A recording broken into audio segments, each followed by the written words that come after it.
दोस्तों नमस्कार, जय हिंद। 8वें वेतन आयोग न्यूनतम वेतन स्तर रुपये 18,000 से बढ़कर लगभग 30,000 रुपया प्रति माह हो जाएगा।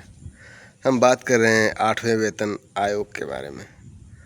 दोस्तों न्यूनतम वेतन बढ़कर होगा 30,000 प्रति माह।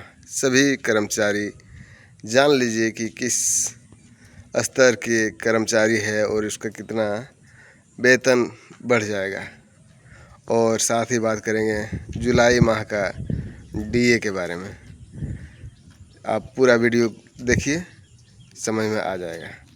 दोस्तों केंद्र सरकार के कर्मचारियों और पेंशनर के लिए 8वें वेतन आयोग की चर्चा एक बार फिर तेज हो गई है। इस आयोग का मुख्य उद्देश्य मौजूदा आर्थिक परिस्थितियों के अनुसार वेतन ढांचे में सुधार करना है।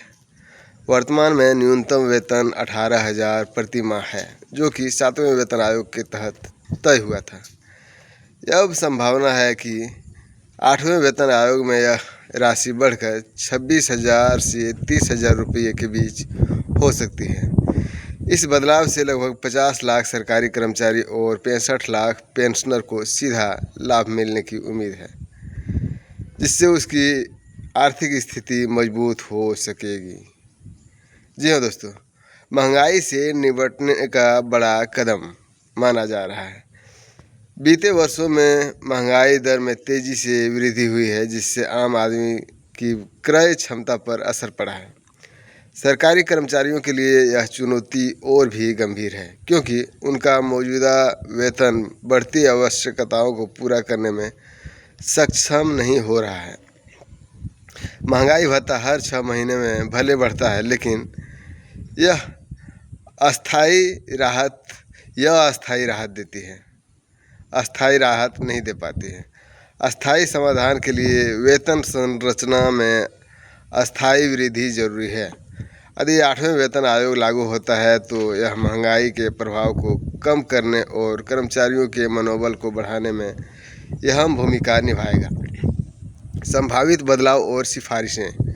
बात करें 8वें वेतन आयोग से केवल वेतन वृद्धि ही नहीं, बल्कि पेंशन संशोधन, भत्तों का पुनर्निर्धारण और कार्य जीवन संतुलन से जुड़ी सिफारिशें भी आने की उम्मीद है। पहले ऐसी चर्चा थी कि सरकार वेतन आयोग की प्रक्रिया बंद कर एक स्वचालित प्रणाली लागू कर सकती है, जिससे महंगाई दर के अनुसार वेतन अपने आप हर साल संशोधित होगा। हालांकि यह माहौल फिर से पारंपरिक वेतन आयोग की ओर झुकता दिखाई दे रहा है। इससे कर्मचारियों की उम्मीदें और बढ़ गई है कि उन्हें न सिर्फ बेहतर वेतन मिलेगा, बल्कि सेवा शर्त में भी सुधार मिलेगा। 8वें वेतन आयोग का असर केवल केंद्र सरकार के कर्मचारियों तक सीमित नहीं रहेगा। राज्य सरकारें भी इसे अपने कर्मचारियों पर लागू कर सकती है। इसके अलावा रेलवे कर्मचारी, रक्षा बल, अर्धसैनिक बल और अन्य केंद्रीय संस्थाओं में कार्यरत कर्मचारियों को भी इसका लाभ मिलेगा। पेंशनर के लिए भी यह राहत की खबर होगी, क्योंकि न्यूनतम और अधिकतम वेतन में भी बढ़ोतरी की संभावना है। वेतन वृद्धि के साथ एचआरए, टीए और अन्य भत्ते भी स्वतः बढ़ेगी, जिसमें कुल आय में उल्लेखनीय वृद्धि होगी। सरकार की मौजूदा स्थिति क्या है? फिलहाल सरकार ने 8वें वेतन आयोग को लेकर कोई आधिकारिक घोषणा नहीं की है, लेकिन वित्त मंत्रालय में इस पर आंतरिक चर्चा जारी है। सरकार को इस फैसले में आर्थिक बोझ और बजट संतुलन का ध्यान रखना होगा। चुनावी माहौल को देखते हुए यह मुद्दा राजनीतिक दृष्टि से भी अहम हो गया है। कर्मचारी संगठनों की सक्रियता और उनकी मांगों को देखते हुए यह संभावना मजबूत है कि आने वाले समय में सरकार इस दिशा में सकारात्मक निर्णय लेगी। अगर सब कुछ योजना के अनुसार हुआ तो 2026 की शुरुआत में इसको लागू होने की संभावना है। तो वहीं पर डीए की बात करें तो जुलाई महीने का डीए संभवतः 4% से 5% तक की बढ़ोतरी हो सकती है, जिस तरह का सूचना हमें मिल रहा है।